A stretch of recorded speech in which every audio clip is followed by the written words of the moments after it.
Good morning. Welcome into News for Midday. I'm Jonas Kalderon Blum. You probably know it as Blackburn Point Bridge, the north entrance onto Casey Key. Residents call it the Flying Bridge, and whether crossing by land or by water, they say they have a vested interest in the bridge's future.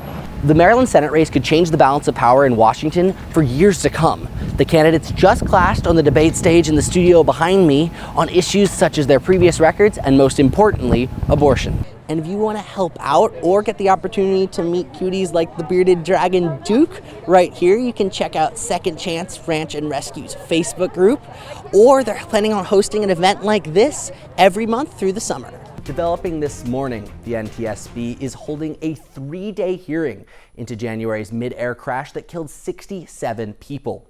6 months ago, many of us woke up to these images of the American Airlines jet in the Potomac River. Trump's nominee for Secretary of Defense, Pete Hegseth, is back here on the Hill today.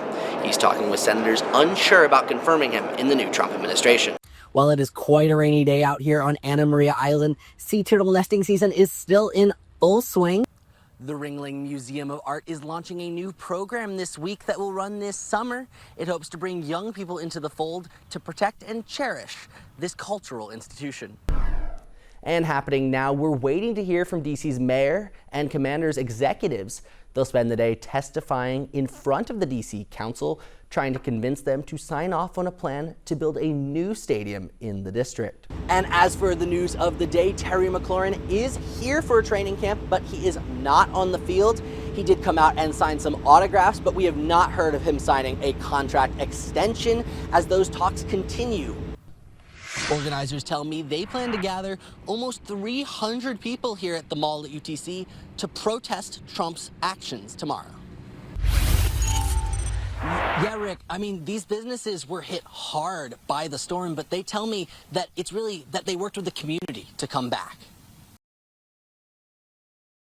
One of the proposed roads would run right behind me here in Palmetto, and the folks in this neighborhood, they say they're not happy about that. Instead of this view right here, it would be a 4-lane road. This would be our front yard. Macy Reeves bought her home in Palmetto specifically because it was off the beaten path. We found this beautiful slice of heaven here in Palmetto. We sit on 5 acres. We're 1,000 yards off the road, so we don't even hear traffic most times. But her slice could get sliced in half. A proposal from the Florida Department of Transportation could result in a new road built right through her property. It's coming to where, if anywhere on our property, it would gravely affect us. I mean, it would just affect everyone. The plan from FDOT includes 10 possible routes to cross the Manatee River from Bradenton to Palmetto. In a statement, the Florida Department of Transportation says the Bradenton-Palmetto Connector Alternative Corridor Evaluation Study is complete. The project has recently entered the project development and environment phase, during which 3 corridors are being further evaluated. But Reeves still worries the road will drastically affect her land and her animals. We wanted real, authentic Florida with Florida oaks and ponds and wildlife and everything like that. Now, it's important to note that we're not anywhere near the finish line for this project, and that's exactly why the folks around here, they want to have their voices heard before any final decisions are made. We'll keep you up to date online and on air. You probably know it as Blackburn Point Bridge, the north entrance onto Casey Key. Residents call it the Flying Bridge, and whether crossing by land or by water, they say they have a vested interest in the bridge's future. Good day for it. For Joe and Kathy Hansen, They open it every 20 minutes. being on the water and passing under the Blackburn Point Bridge Pretty cool, huh? is a moment they cherish. I love historical history, living history like that, and there it is. I would love to keep it, yeah.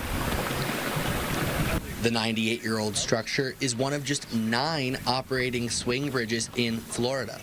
Sarasota County is looking to replace the bridge as they say it is safe, but does not meet modern standards. If it was low tide, we probably could, but it's not, so. Joe Hansen is a boat captain who tells me, I would like to see it stay right where it is, and hopefully the residents feel the same way. On land, lifelong Casey Key resident Virginia Morgan knows this bridge well. Keep the Flying Bridge. We love it. Back on the water, Hansen says he hopes it stays too. Well, you just don't see anything like that anymore. And I mean, the engineering behind it and the fact that it's so old that we could do those kind of things back then, really, really cool. Yeah. This bridge is on the National Register of Historic Places, and one resident who works next to the bridge, she tells me that she hopes this relic of old Florida isn't going away anytime soon. Tell me they plan to gather almost 300 people here at the mall at UTC to protest Trump's actions tomorrow. Trying to send a message that we're going to reject authoritarianism, billionaire rule, and try to restore power to the people. Liv Coleman leads a group that plans to bring hundreds out to speak their mind. There are no kings in America, that there's no one person, not even the president, who stands above the people. One person speaking out, Navy veteran Justin Marib. It's mostly like the stuff we've been seeing that the administration has been doing, ranging from the deportations for nonviolent immigrants. He says the most important message will be Trump is not a king, contrary to what he believes. the protests go well beyond UTC, with 6 different demonstrations planned in Sarasota and Manatee counties, according to No Kings, which is the national group behind the protest. Both the Sarasota and Manatee County Sheriff's Office tell ABC7 they're prepared, with SCSO providing us with a statement.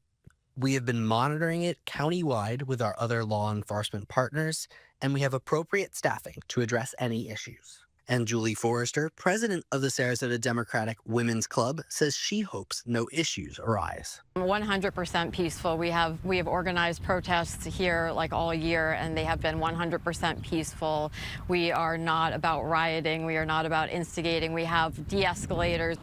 Now, the event is coordinated across the country, but ours are being run by local groups such as the Manatee Democrats and Sarasota Democrats, along with the Democratic Women's Club of Sarasota County. Nearly 8 months since Hurricane Helene closed the parking lot by forcing sand all over it, residents here in Minnesota Key, they're fed up. They say it needs to open, and it's essential for the community. It's been tough. My numbers are down. Michael McFarland is one of dozens who gathered at Chadwick Park today, pushing for the county to reopen the lot. All the stores aren't doing as well. Stores are closing. People are losing their jobs, and this is the lifeblood of Englewood right here. It starts right here. Everything that starts here ends up in the rest of the community. Others at the protest shared the same message, including organizers Tanya and Jonathan Heil, longtime residents of Minnesota Key. I can't tell you how many locals you've heard from that are just not coming down here like they normally do because there's nowhere to park. They don't want to deal with the aggravation. For them, it's about more than just convenience. This is our family, and you know, when family's hurting, you have to stand up and do something about it. Others who frequent the area say they're ready to see change. I've been coming to Englewood Beach for 35 years now, every day, sometimes 2-3 times a day. I come morning, afternoon, and evening. This beach brings our community together, young and old, it brings it together. Throughout the day, their message was clear. This isn't just about a parking lot. It's about a piece of Minnesota Key's identity being maintained.